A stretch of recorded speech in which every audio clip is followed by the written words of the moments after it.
designed to encourage, empower, and educate real estate professionals by sharing best practices from business leaders that are proven winners. I'm your host, Kyle Malnati, and this is Calibrate Real Estate.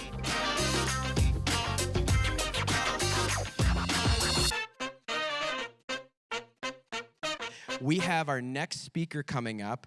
Before we do that, I just want to share a very quick story that I shared at the table over lunch, and it may relate to some of you. So as a speaker, as a podcaster, and then just as a local realtor, I get asked by a lot of business owners to just talk over coffee and talk over lunch. And one of the reasons why I started the podcast is that I felt like I was having all these conversations, and they were feeling almost like scripts, James, where I was having the same conversation over and over again, where I'm like, this needs to live outside of just me sitting at a coffee table here at a Starbucks or at a local coffee shop. And so it must have been December, and I'm not going to say any names, but I had two different interactions, both with people I used to work with, both at boutique brokerage firms in my area, one female, one male. Neither of them really know each other, but both of them know me pretty well. And in each case, they surprised me during our conversation because they were struggling with several different things. They surprised me by saying that they were in the process of splitting up with their spouse and were kind of going down the road of getting divorced. Both are in their 30s. Both have had extreme levels of success. And for me, and the person that I was sharing this with at the table at lunch, for me, one of my most proud accomplishments is being married to my high school sweetheart. Courtney and I have had we've had a very fun relationship throughout over 20 years of knowing each other. We met on Christmas Day back in the neighborhood that I live in now, and she's been my best Christmas present, and it is every year. And I'm not saying that to brag. I'm not saying that if that's not something that you feel like is accurate for you. I'm saying it to say that I was really, really sad when one of the people looked me right in the eye and they said, what you have is really, really rare. And the more people that person talked to about their situation, he said, I'm not the only one that feels the way I do. And that was that person that was walking out and really in a spot where he was just looking at it like, I'm not sure this is what I signed up for.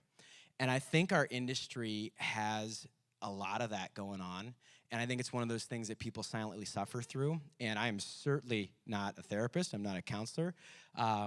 Brad, you might be able to hook us up with one, I think. But I will tell you that any relationship, whether it's with your spouse, significant other, partner, or if it's just a great friend, I can tell you from having lost my brother in 2011, and that was the story that Realtor Magazine really grabbed onto, I can tell you that these relationships are really precious. And so I just want to implore you that if you have a relationship with someone in your corner that's a real friend, a true advocate for you, make sure that when you leave, that you're talking to that person and just making sure that they understand that, and also protect your relationships too, those relationships that are important to you, because none of this stuff happens suddenly. It happens day by day, week by week, month by month, where the relationships start to erode. And I'm constantly defending my own relationship. So just wanted to share that was really interesting, and that happens to a lot of people. We all know couples that happens to, and it's really sad, and it's really, really hard for the kids. So thank you, James, for leading our mastermind. And what we've got next is Mr. Wayne Salmans. So Wayne and I got together on a podcast interview, episode number 55. So if you're like, man, I want to hear that guy again afterwards, episode 55 is where you want to go. Wayne is going to be Mr. Energy. We placed him in this spot very intentionally. We placed all of our speakers very intentionally, and Wayne is going to bring it. I mean, just be ready for it. So something that I want to share with you is that I've got a book that Wayne actually brought. He's an author of The Art of Getting Back Up. He is part of our 30 under 30 group class of 2009. So he's one of the OGs also. I didn't know Wayne very well until Brad said, you really need to talk to him. He's going to be one of our speakers. He was, for a time, a realtor. Then he was a Keller Williams Bold coach and traveled all over the U.S., did coaching like guerrilla warfare style. And then now has his own coaching company called Hero Nation. He's going to get into that. The book that he gave to me is The Art of Getting Back Up, 9 Simple Steps to Get You Back Up When Life Knocks You Down. I'm very proud to introduce Wayne Salmans. Where is Wayne? There he is. There we go. All right, you ready for this? All right, is it okay if we have some fun today, yes? Okay, here's what I know. You are messed up. Right? Like, would you agree this is a room of awesomely messed up people? Like, we got some issues, yes? So is it okay if we just get real about this? Yes, we don't pretend like we're all perfect and everything is awesome, and we just get into it. So here's what I want you to know. And you don't have to answer this. How many of you in this room, you don't have to raise your hands, how many of you in this room have struggled with suicide at some point? All right. For those of you that raise your hands, you're awesome, I love you. Here's what I know. First off, I know some of you have, and I'm glad you're here. Secondly, there's probably some people that aren't here because they lost that battle. Are you with me? We got some real stuff we go through as entrepreneurs and leaders, yes? Right? Like, it looks awesome on the outside. How many of you are here just because you want to hang out with other people that, like, get you on some level and you don't have to be perfect for a minute? Yes? Here's what I want. So is it okay today, let me say this. Is it okay in the next little while if I walk you through some strategies that I think will help you have an incredible year? Some strategies to help you be a better leader and actually have an incredible life. Because I see way too many entrepreneurs that hate their life. Right? Whether they own a small business, whatever. Right? On the outside, they look awesome. They got the car, they got the video, whatever.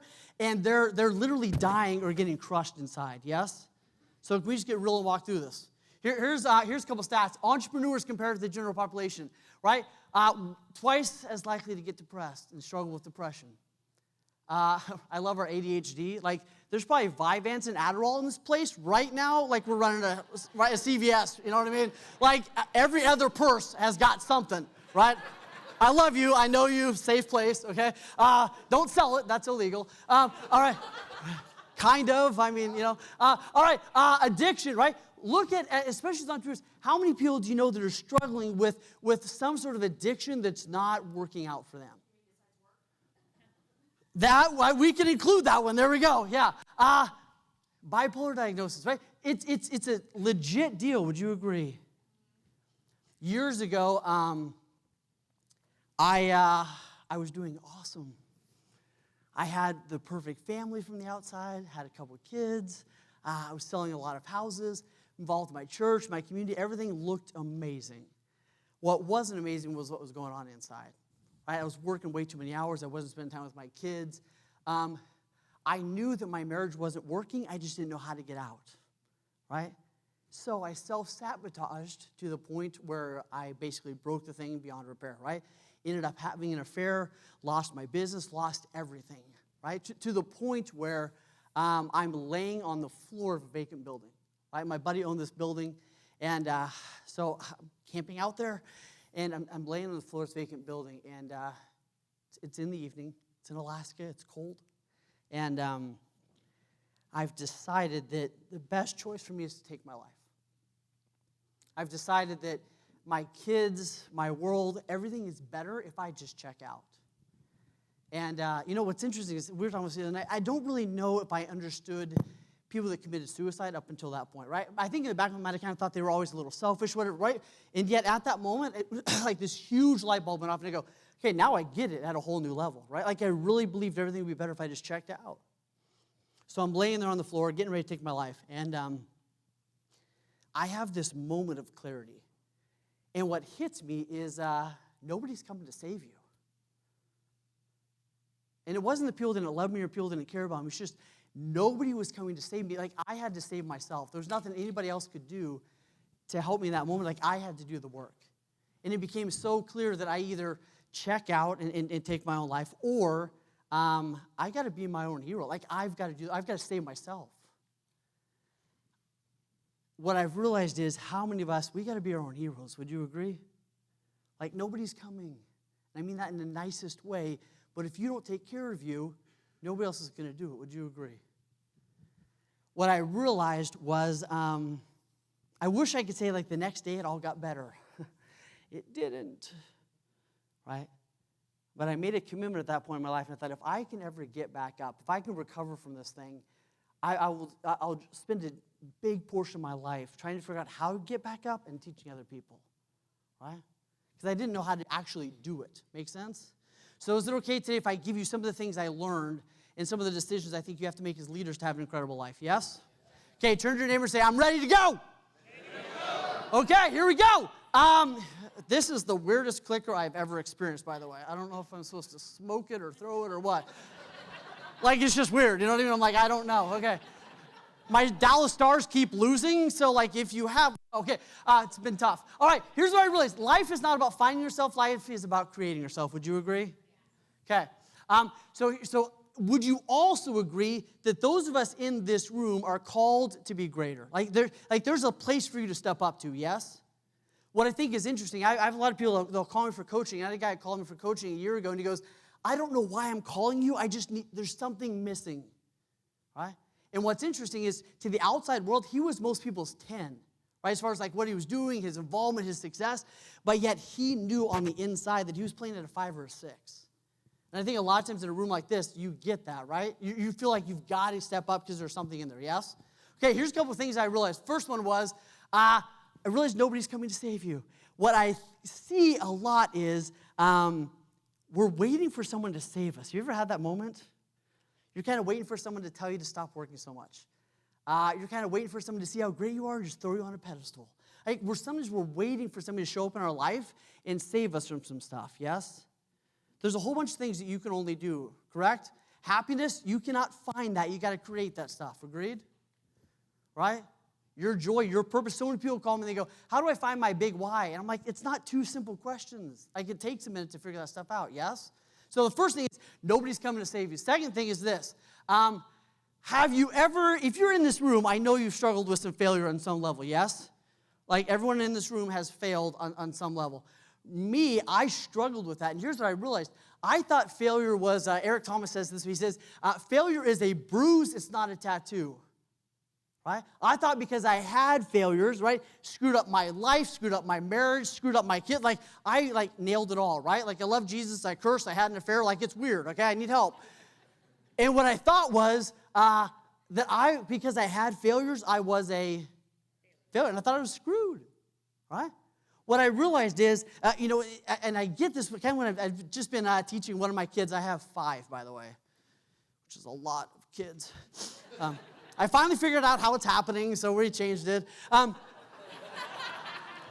Took me a minute. All right, so I'm teaching my son, right, Hudson, right, I just taught him how to ride his bike, right? And in the beginning, what does he do? He falls off a bunch, yes? Right? Now, do I run over to him and go, dude, you're a faller. What is wrong with you? You just fall. What's up? Right? No, I go, dude, you fell. Let's get back up.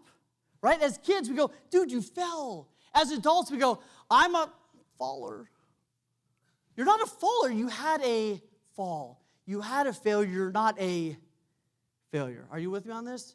For me, that was a huge distinction because I thought I was done. Right? I was like, I screwed it all up. I'll never get back up. We're done. Right? And there's a distinction. Here's the third distinction that I had.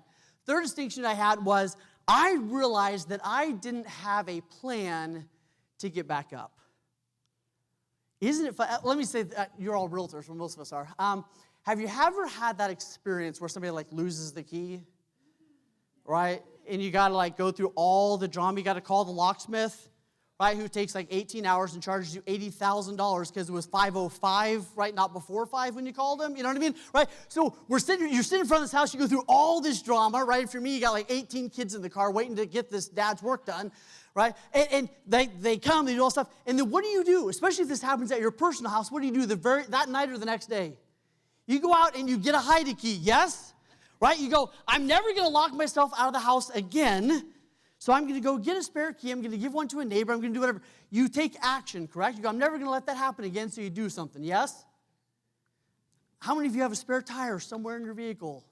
Or you think you do, you never actually looked? Right? Like, that's probably the most case. We're like, look, dude, I drive this car. I don't know. It's somewhere in there. All right. Most of you have a first aid kit in your house. You have a fire extinguisher somewhere, right? What I realized is in our physical world, we've got all these different ways to get back up.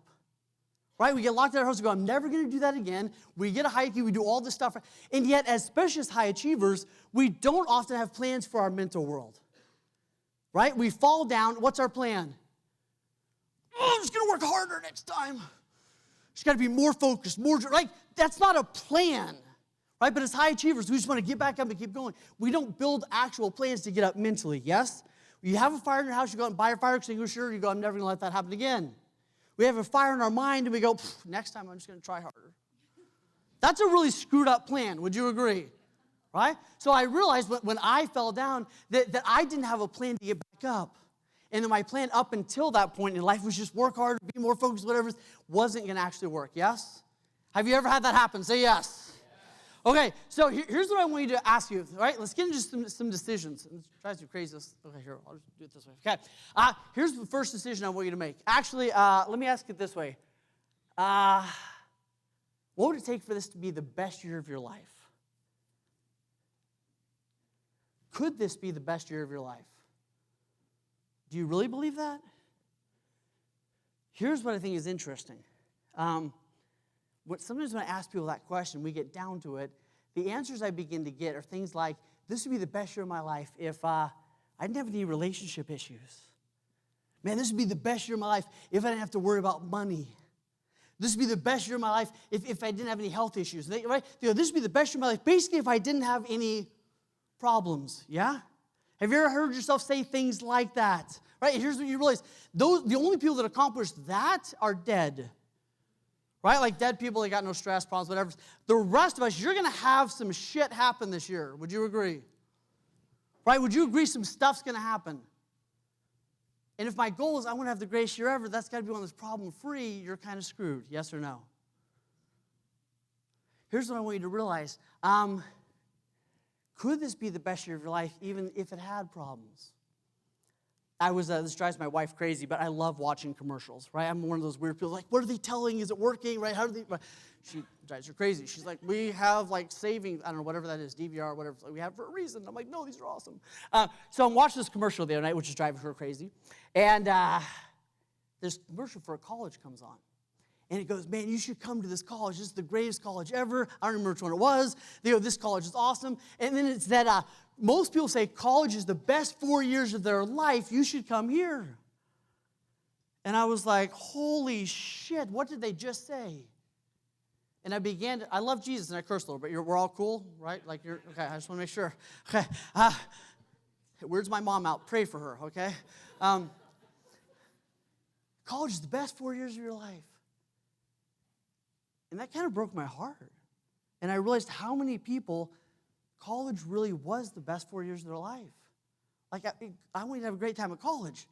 But if you live another 50, 60, 80 years and college was the best 4 years of your life, I think that's pretty messed up. Would you agree? So here's what you begin to realize. We've got to reframe how we look at problems. Most of you in this room are paid because people have problems, yes? And yet when you listen to agents, what do you hear them complain about? Man, I got these buyers. They just bought a truck yesterday. We're supposed to close, right? The whole thing, right? Right? They want to buy a house. They don't know have a credit score. We hear all this stuff. Yes, or is that just me? Are you with me? Take a breath. Like y'all are like trying to recover from lunch. I just want to make sure you're with me. So some of you were good and you started to drift. Like, come on back. Okay. Just look at your neighbor, and if they begin to drift away, I just want you to have permission to just hit them really hard. Okay? So, like, if they begin to drift, like, I want, like, in, 4 minutes, I just want to see an elbow fly in the back of the room somewhere, right? Okay, so you go through, and what's interesting is, can you imagine if you went to your doctor and you go, dude, how's your week? And he goes, man, it sucks. Like, all these sick people keep, right? You'd be like, yeah, you're a doctor. Like, you chose to work, right? But isn't that what we do as realtors sometimes? We're like, these humans suck. You decided to work with them. And humans are crazy. Would you agree? Like we're all a little weird, right? So here's what I want you to realize, that if you want to have an incredible year, you've probably got to choose to view problems differently and lean into awesome problems, yes? And realize that you would not have a job if people didn't have big problems, right? The bigger the problems you solve, the more money you're going to make, yes? Here's what I realize. Most of you in this room, you all get this. And yet, is it okay if I remind you of this every once in a while? Because I think it's easy for us to drift. Would you agree? Next time a client comes to you and go, man, I got this big problem. Go, thank God, because that means a robot can't fix it. I'm here for you. Who else you know has a problem? Like, this is what I do. All right? I want you to get excited about the problems you're going to go after. And here's what I think is interesting. Most depressed people are depressed because the problems are being thrust at them. It's that you didn't choose them. So this year, I want you to ask yourself, what problems do you want to choose? What problems do you want to lean into and have an incredible year because you're leaning into those and taking care of them? Right? What are some of those problems? Give me this. Hit me with some of the problems you want to lean into. This is like, I don't speak, I just kind of talk with you. Scheduling problems. Oh my goodness, I'm so busy. I hate my life. You have so many clients, you hate your life. Like, this is an awesome problem. Would you agree? Right? We get weird, don't we? Right? We're like, I don't have any clients. Then we get a bunch of clients. Like, we're crazy. What else? What are some other problems you want to lean into this year? Sorry, Chip. Like, me and Chip are like having a relationship up here, poor guy. Yeah. Another thing. All right. What else? What are some other problems? Growing too fast. Yeah. All these people want to work with me. My life's terrible. That's like going to a mechanic and the mechanic being like, I hate that people keep bringing broke cars here. You're like, yeah. It's awesome, right? And here's what I've realized. The first decision you've got to make is what problems you want to have this year and lean into those problems, right?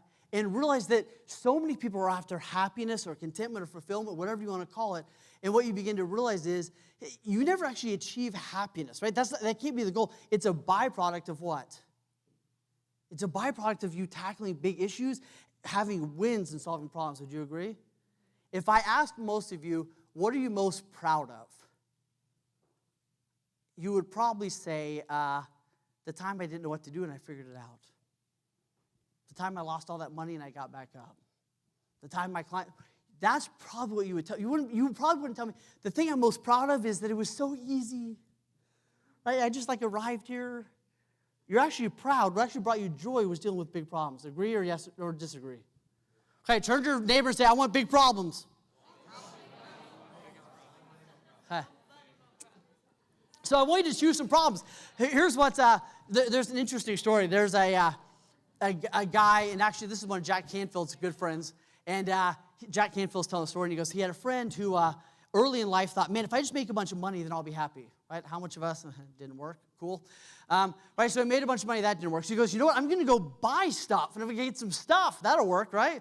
Like, the car's not mine, okay? That's my friend's who's trying to get happy buying stuff, so I just use his stuff, right? And he's like, you're the happiest guy I know. I'm like, I know.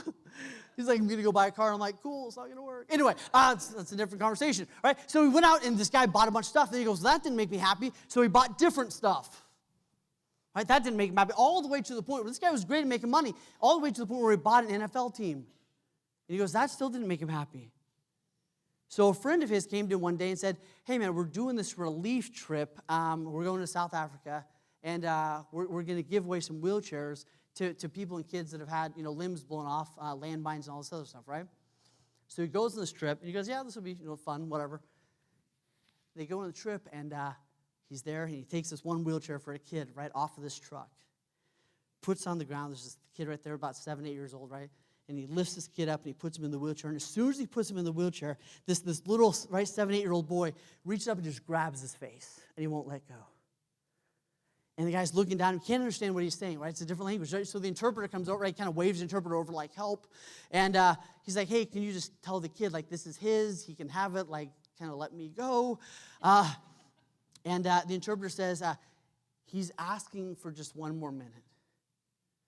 Because he wants to be able to memorize your face so that when he gets to heaven, he can say thank you again. Right?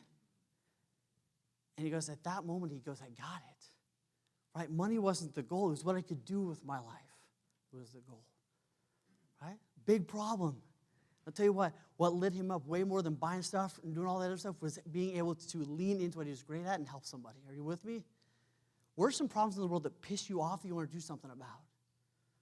One of the problems that pisses me off is when I see people that don't see their own greatness. It pisses me off, right? So I got to do something about it. Are you with me? Okay, decision number 1. What problems do you want to have this year? What are you going to lean into? Here's decision number 2. Decision number 2, you all get this. I'm just here to remind you. Do you want to be a manager this year or do you want to be a leader? How many of you want to be leaders and you realize you're kind of managers? Right? What's the difference between a leader and a manager? Give me some of the examples. What do you got? What are some of the differences? Leader goes first. Yeah. What else? Here's one of the big differences. A leader's respected, yeah. A leader's earned respect, not forced it. Yeah, what else? Inspires others, yeah. What else? Huge. Who's got it? Here, grab your bag. Scott, will you do this with me? Yeah. All right, cool. All right, Scott, come on up here a second. Grab that bag. I don't even know if that's yours. Okay, cool. Then don't run. All right, cool. So here's we go. Here's what I want you to imagine. How many of us struggle when you got people on your team? And people on your team come to you with their issues, and it sounds like this, right? I need more leads, right? I don't know how to manage my time, right? I need help with this. I need more accountability. They come to you with all their stuff, right? They go, I need to make more money. And the problem is most of us as high achievers, we actually want to help people. Like, we're in this room because we actually give a rip, yes? Right? So what do we kind of do, especially early on? We go, dude, that sucks. You know what? Here, hold on. I'm gonna help you get some leads. I'm gonna keep you more accountable. I'm gonna. All of a sudden, I'm just a manager, I'm not a leader. What a leader does is go, dude, that bag looks heavy. I bet if you stood up, it'd weigh less. And I bet if you put the strap on, a great leader teaches them how to carry their own backpack. They don't take the backpack from them. Are you with me? So, right, there you go. Yeah, now just run. No, all right, give them a round. Thanks, God. Here's one of the things I want you to realize. You can't carry everybody's backpack. My guess is some of you in this room, maybe this is just me, but for so many years, I was exhausted because I was carrying everybody else's backpack. I wasn't really being a leader. I was being a great manager. And yet I had 18 backpacks I was trying to carry around, and I had my own stuff, right? The second decision I think you got to make to have an incredible year is help people pick up their own backpacks. Teach them how to carry their own backpacks, right? You can't take all this stuff on. Agree or disagree?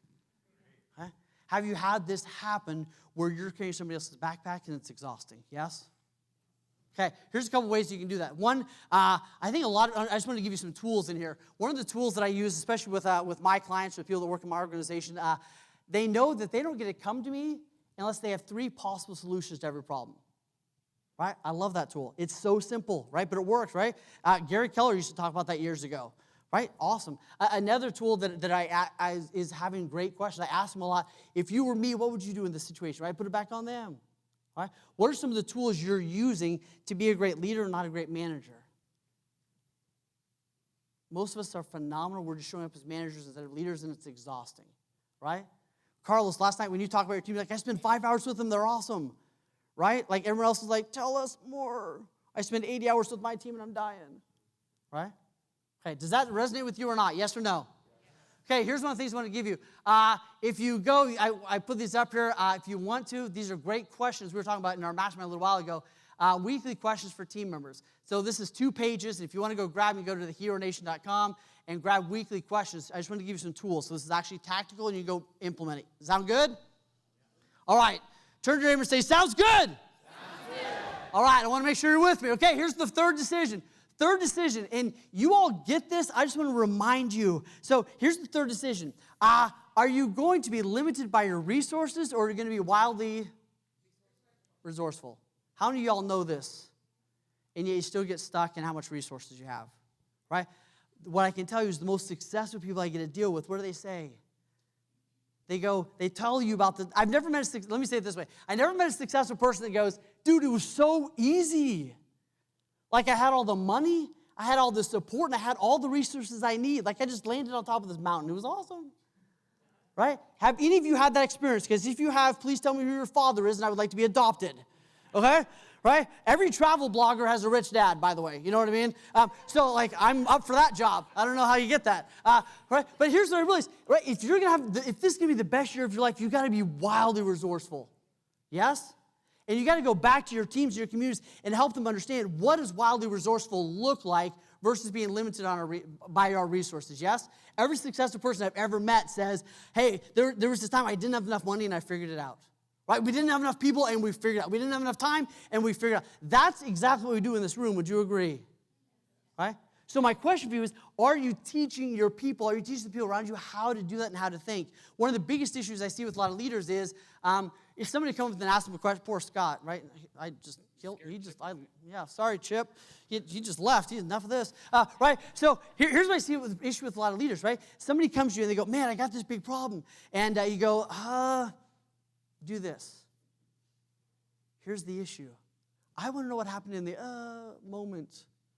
When they ask you a question, you went, all right, do this. It's very tough as leaders to translate that and tell them what you went through your brain. Would you agree? One of the biggest challenges we have as leaders is actually teaching people how to think. We're teaching them what to do. We're not teaching them how to think. Would you agree? One of my favorite stories of this is years ago, Richard Branson, who I love because he's crazy. But early on in his life, Richard Branson was flying to go see a girl, which is a pretty good motivator, by the way.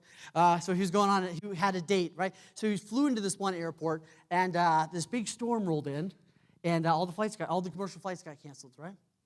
So he's sitting at the airport, all the commercial flights get canceled. He gets up and he goes to like the private part of the airport, and he goes, hey, you guys with the small planes, like, can you still fly? They go, yeah, we can actually still get out. Right? The rules are different, everything else. We can still get out of here. He goes, awesome. So he goes back into the airport, right, and he's got this sign that says, like, hey, flights to Charlotte tonight, $200, whatever it is. Goes back in and gets like 8 other people to pay for the entire flight. Right? Pretty cool. He gets to go to Charlotte and go on the date. The reason I love that story is I think about how many people in that airport had just given up. Hundreds and hundreds of people in the airport, right, that are booking hotels and everything else, had just given up, and they probably had a more important reason to get where they were going than a date. Like, I'm not saying a date wasn't important, but you get where I'm going, right? Like somebody probably missed a wedding or a funeral or whatever it is, right? And it wasn't lack of resources, it was lack of what? Resourcefulness. So on my team, when somebody hears me go, you better find your plane, they know what that means. It means I'm not going to help you. You better figure this out. Right? You better get wildly resourceful. So you got to ask yourself, am I being wildly resourceful? One of the great things that I switched this year was instead of asking how, I started asking who way more often. Right? I used to ask how all the time. And I don't know if you're like me. When I ask how, it's exhausting. Like, how do I get 1 million followers on Instagram? God, help. Right? But when I say who's done this, they can teach me. Just that little shift, right? Getting out of resources into resourcefulness. Yes? All right, does this help? Yes or no? Okay, here's number 4. Number 4 is, and you get this, and I think, Stephanie, you did such a good job talking about this morning, right? Would you agree, Stephanie, I can't imagine having a kid and going through what you went through. Right? Like, I can't even grasp it, right? And yet your response has made all the difference, hasn't it? Huh? Here's what I want you to know. You're going to have some problems this year. Would you agree? Some unfair stuff is going to happen, right? And I'm not trying to like prophecy like shit all over you, but you're going to have some pain this year. Would you agree? And your response is going to make all the difference in the world. You get this, but I think it's okay if I remind you because I need to be reminded of this. Yes? This year you're going to have some stuff that happens, right? Stephanie, you had an event, right? The little person you love more than anything else in this world, right? Your response made all the difference in the world, didn't it? Here's what you hear. When you hear Stephanie talk, she doesn't go, my life is terrible and here's my list of excuses. And by the way, she has some like badass excuses, right? She goes, here's what happened, here's my response, here's the outcome. So I want you to write this down, right? What in your world do you need to reframe? What in your life do you need to reframe? What are some of the go-to excuses or stuff you're blaming for not having more success, more money, a better relationship? What is that stuff? You got to reframe your world. Here's what I mean by that. I was in a class one. Have you ever had, let me ask it this way. Have you ever been driving down the road and somebody cuts you off, they start swerving all over the place, right? If you're like me, you just pray for them. No, I'm joking, right? I start learning sign language like it gets weird, okay? I don't know what happens in the car. I lose every bit of Jesus I have, right? don't tell, right? It's like that story that says, right, a dad used to drive his daughter to school every morning, and then one day the mom drives her to school. If you heard the story, right? They're driving to school, and the daughter goes, Mom, we're like all the bad people today. And she's like, they only drive on days your dad takes you to school, right? Like, that's how that works, right? So have you ever had that car swerving around, right? And our first thought is like, they're drunk, they're texting, whatever it is, right? So I'm in a class one time, and I don't know how this came up, and this lady at the back of the room, and I go, what could be happening for that car to be swerving all over the place? She stands up, and she goes, your husband could be driving you to the hospital, and you could be in the back seat with your 8-year-old daughter, and she's not breathing, and nothing you're doing is working. Talk about a reframe.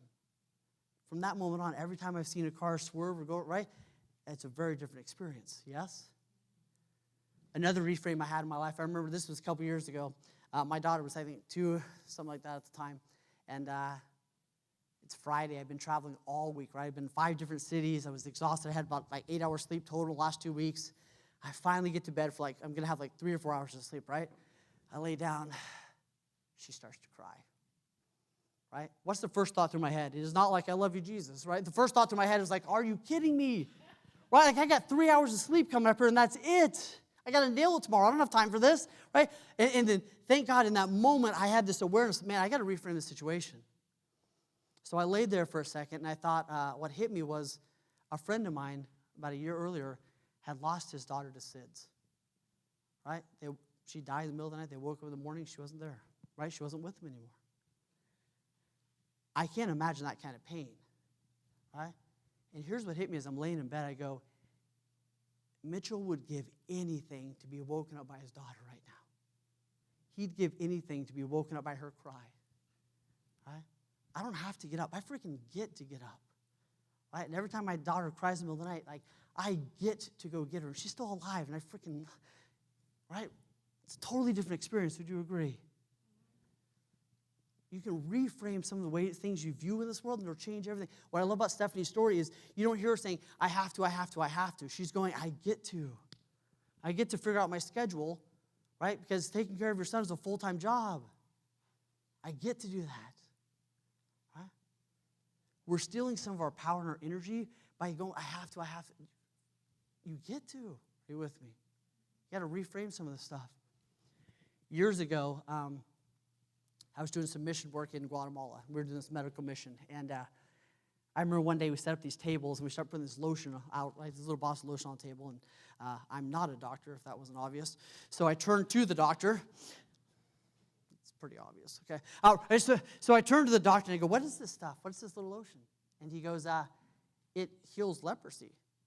And I'm like, okay, all I know about leprosy is from the Bible, and it's bad, right? It's a bad thing. Jesus did it, but I don't think I can. Right, but it talks about how, and he goes, no, this is a lotion that'll help them cure their leprosy. And then he went on to explain to me what leprosy really was. And he said, most people don't die from leprosy, the disease. They die because they lose feeling, right? They begin, their nerves get damaged, right? They lose feeling in their hands and in their feet and everything else. He goes, a lot of times someone will die from leprosy because they got a wound. They didn't know they were hurt. The thing got infected, and then they die.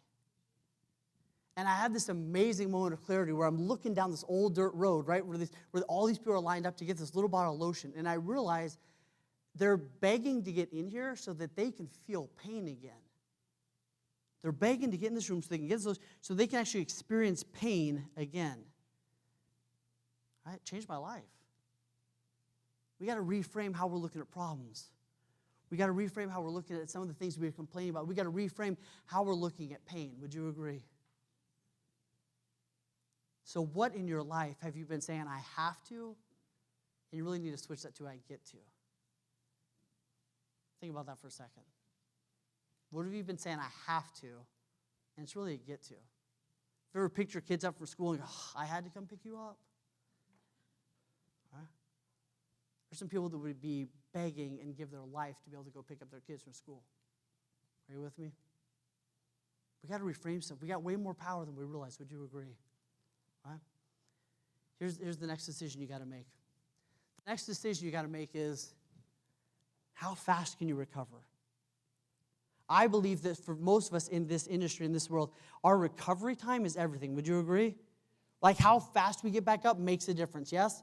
I've been watching hockey, which has been sad for me. Tonight, go Stars. If you love me, you'll pray for the Stars. Right? So, but like I watch hockey and I go, man, you can have the most amazing hockey player in the world, and yet if it took them like 20 minutes to recover from every 2-minute shift or 30-second shift, whatever it is, they would not make the team. Would you agree? We got some amazing people in our lives, and sometimes we have this experience where it's taking us 20 minutes to recover. And I don't care how good you are, but if it takes you 20 minutes to recover, that's a problem, yes? And we don't have these strategies. So here's what I want to walk you through. It's funny, Cal and I were talking about this a couple months ago. Look at this side of the list. Right? On this side, we've got intense, intelligent, focused, aware, relentless, confident, driven, curious, fixated, fearless, fluid. Would you agree that's who we are most of the time, yes?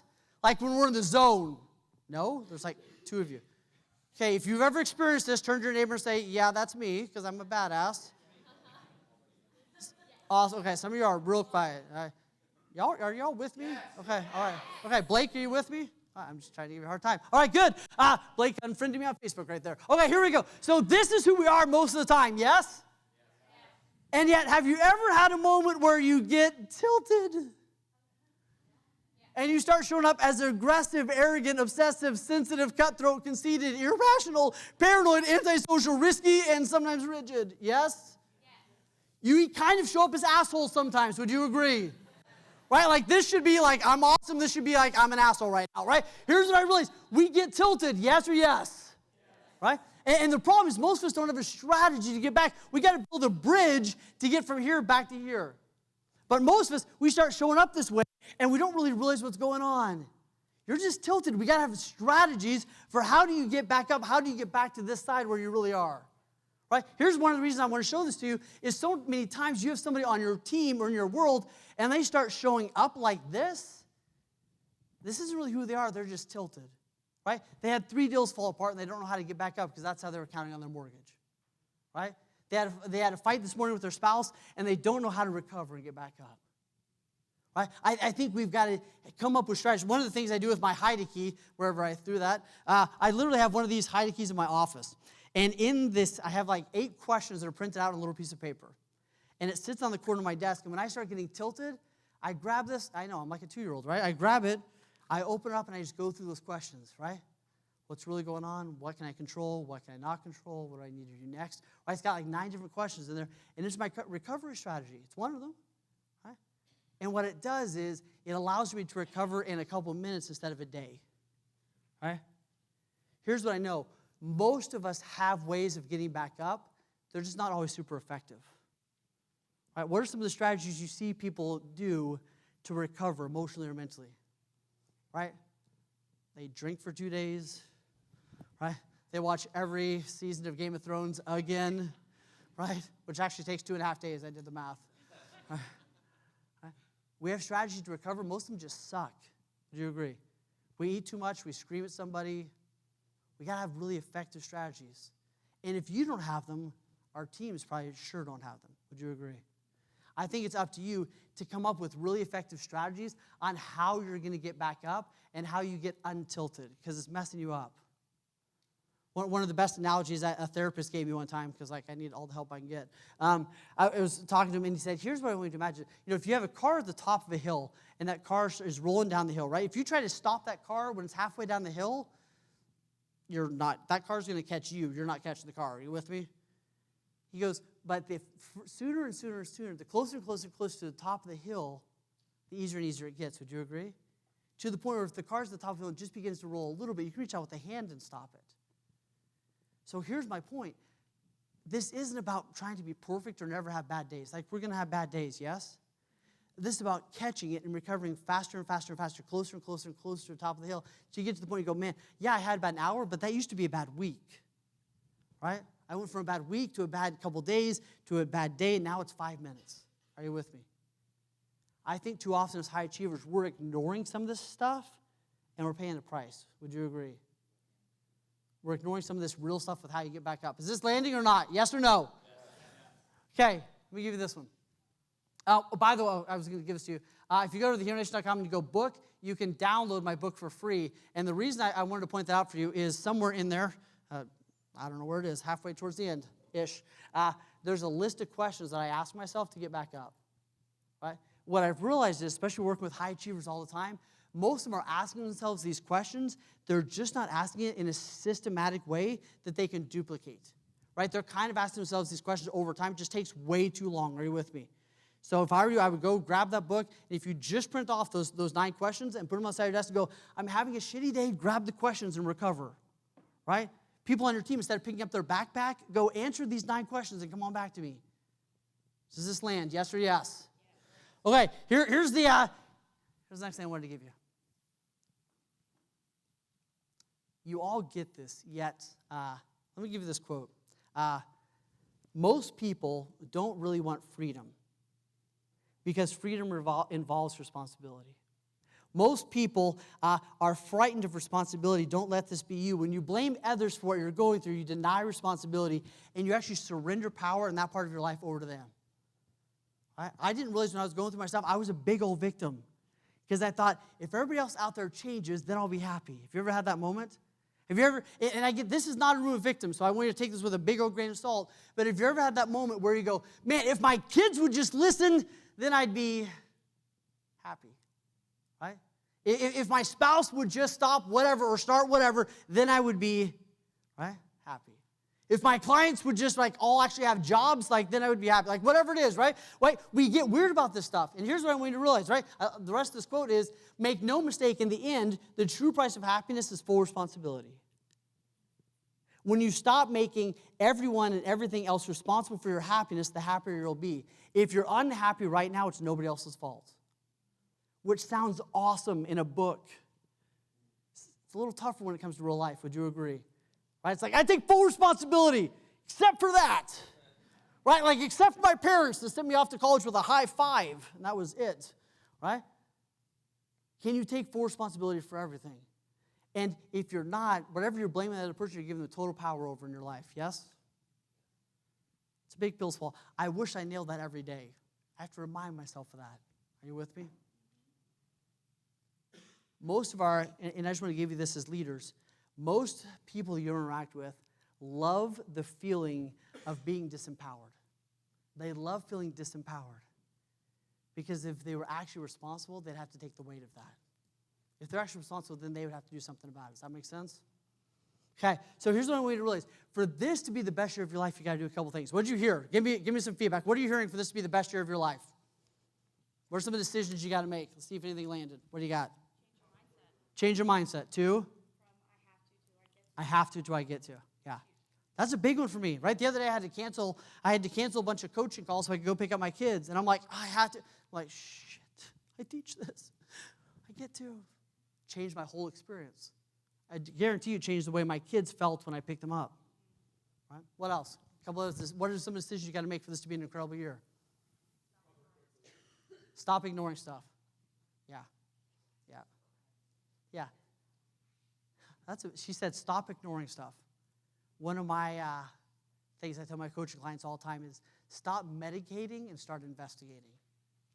How many of us have hard things happen? We go, I'm good, I'm fine, it's cool, right?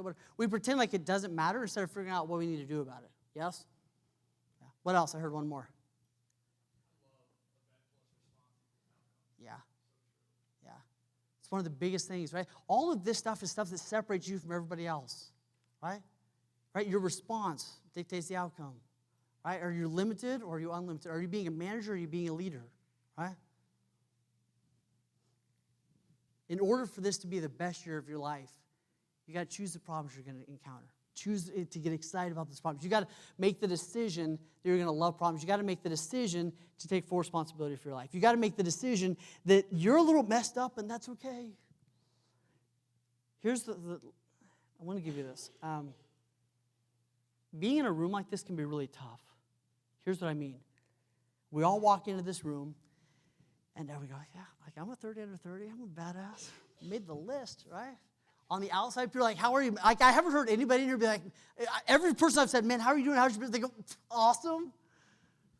Like, we can't all be having the best day in our business right now, right? Somebody's got to be having a tough day, you know what I mean? But we front, don't we? We pretend like everything's okay, and then we go into a room like this, and here's what we realize. We pretend that we're okay with stuff that's not really okay, and it messes us up. One of the biggest things, I had a client of mine, and she told me this a couple days, about a month ago, and she said, she goes, my brother killed himself because he couldn't stop comparing himself to others. He killed himself because he couldn't stop comparing himself to other people. Here's what I want you to realize. That one of the biggest stealers of your joy is comparing yourself to other people. And it's wicked easy in this room. Would you agree? Right? Like, I don't know how y'all have felt, but I mean, most of you have probably had a moment at some point in this room where like, I think everybody's doing better. Or like, maybe that's just me, right? And I'm like, I'm pretty sure everybody's doing better than me. You know what I mean? Like, I got shit. Everyone's like, I paid off all my taxes. I'm like, shit, I need to pay some more. And like, it just never stops, right? Let's just get real. You know what I mean? If anybody has a CPA that's not afraid of doing jail time, would you call me? I'm joking. All right. I'm mostly joking, okay? Almost 100% joking. Okay, no, but like, we got some stuff. Would you agree? Yes? Here's what I'm waiting to realize. It's easy to walk in a room like this and have all this incredible experience, but then walk out beating the shit up out of yourself. Is that just me, or do you feel that sometimes? All right? Here's what I had to realize. This was a big thing for me. I had to realize that we're not even playing the same game. Here's what I meant by that. I was reading a book by Bobby Bones, right? He's a great radio DJ, jockey, whatever you want to call it. And the dude's like 30 years old and basically owns the world, right? Like, he's killing it, right? I'm reading his book. He's like, I've done everything, and I've met everyone, and my life is perfect, right? And then I get to, like, the real stuff, right? And I'm comparing myself to him, and I'm going, dude, the dude's like nothing, and he's conquered the world, right? What have I got? And then I start reading more about a story about how he was abandoned at birth, about all the shit that he's gone through, and I go, here's what hit me. We're not even playing the same game. It's like you're playing Monopoly, I'm playing Scrabble, and we're trying to compare ourselves. Right? We didn't start at the same place. We probably don't have the same goals, and we're sure not going the same place. Right? So the decision that I would love for you to make is make the decision to use all these badass, amazing people as inspiration, not comparison. Allow them to inspire you. Don't compare yourself to them. Are you with me? Right? Carlos last night's like, I own the world, right? I've got 3,000 business. He didn't say that, but that was my interpretation. You know what I mean? Right? And I'm like, what is up with Carlos, right? He asked me 3 questions, and I'm stuck. I don't even know where we are anymore. Like, the vortex starts spinning, right? But here's what I know, right? Instead of comparing myself to Carlos, I got to go, man, that's inspiring. What are you doing that I'm not doing? Right? Like, let me learn and get inspired from you instead of comparing myself to you. Because if I'm comparing myself to you, I'm going to shut down. It's going to steal my joy.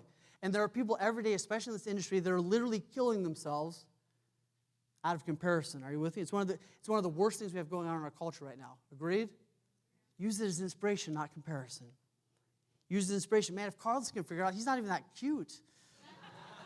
Right? Like, if he can figure it out, like, we all have a chance. You know what I mean? Like, everybody, and I'm joking. Okay, I will buy your dinner. Okay, good. Are you with me on this, though? We're not even on the same race. And we're beating the shit up out of ourselves, and it's not okay. Would you agree? Right? So here's what I'm going to ask you to do. I want you to consider this. Over the next several months, what's it going to take for this to be the best year of your life? And I want you to realize this. Nobody's going to stop you. Nobody's going to stop you from writing the book. Nobody's going to stop you from learning the skill you need to have. Nobody's going to stop you from doing all the work you need to do. And nobody's going to stop you if you don't. Nobody's going to stop you if you check out and sit on the couch. Nobody's going to stop you if you don't do the work. Nobody's going to stop you. You got to do the stuff. Would you agree? Here's what I want to share with you. People ask me all the time, right? My whole model is like be your own hero, right? Because my philosophy is, right? This is weird. I had this on the plane last night, and I'm like, it's going to be super weird if they realize I brought my own. Right? Like I pulled it out. It was in my bag. It was in the way of a book, so I pulled my book out, and the guy next to me is just like, what? Like, do you know something I don't know? You know what I mean? Like, is this the one? Right? I'm like, hey, I had a vision. I brought my own. Like, I'm going to make it, right? Like, I'm like, okay, don't pull it out anymore, or just do and just freak everybody out, right? Next time I'll just wear it to the bathroom.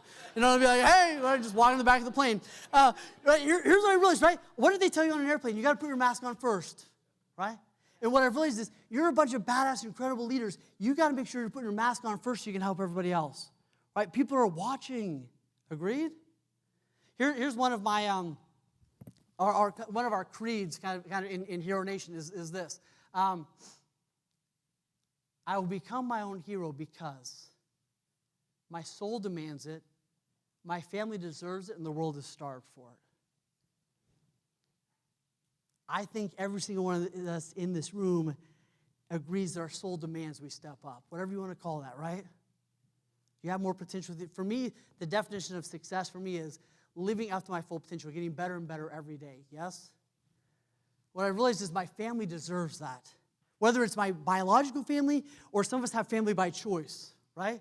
Whatever I call my family deserves me, right? It's actually selfish for you not to figure out your time management. It's selfish for you to be poor if you had the opportunity to make a bunch of money. It's selfish for you not to play all in, yes? It's selfish for you not to figure out how to get back up quickly because you need to teach that stuff to other people. And you all get this. The world is starved for people that are stepping up, yes? The world is starved for people that are stepping up and doing it for the right reason in the right way and helping other people, yes? There's enough really shitty examples out there, right? I grew up in a very conservative house where there was like this belief that money was really bad. If you believe money is bad, you can find a whole lot of examples for that, yes? Like all of us can think of some douchebag that has a lot of money and he's screwing up the world, right? Right? We all got one. We don't often have good examples of people that have a ton of money that are doing it right. You owe it to your family, your community, to this world to do it right and be that example, right? I think it's selfish if you play small. Agreed? Here's what I wanted to realize. Some guy did a talk about this years ago, and it hit me a couple weeks ago. On my way to work every morning, I drive past a graveyard. And a couple months ago, I pulled over and started walking through the graveyard, which is weird. I get that, right? My wife's like, where are you? And I'm like, I'm in a graveyard. Don't worry about it. She's like, that's just so weird, right? I get it. She prays for me a lot. Pray for her, actually. She has to deal with this. But I'm walking through this graveyard, and it hits me just once again, right? All these lives. And I'm walking through and going, how many people in here died with, I wish I would have, I wish I did. And I started every day, most days, I write this dash on my hand, right? And it just reminds me that I've only got this little window of time, right? There's my birthday, this little dash, and then it's going to be over, right? The one thing guaranteed is none of us are making it out alive, yes? Really inspiring. You're awesome at this, Wayne. You got one dash. You got one life, yes? You got to live it. And what I mean is, that doesn't mean be frantic. That doesn't mean you got to do everything because somebody else says it. But you got one journey, and how intentional are you about loving and living your journey, about leveling up on the stuff, getting to pick up your kids, getting to deal with the problems you get to deal with, right? If you're in this room, it hasn't been easy. Every single person in this room has been kicked in the teeth at some point. Would you agree? And it'll probably happen again. I really suck at this job. You got one dash. And I look at that every single day and remind myself, I got to play all in. I got to play it all in. I get to choose my world. I get to reframe it at all times. You know, Zig Ziglar used to say, you were born to win, right?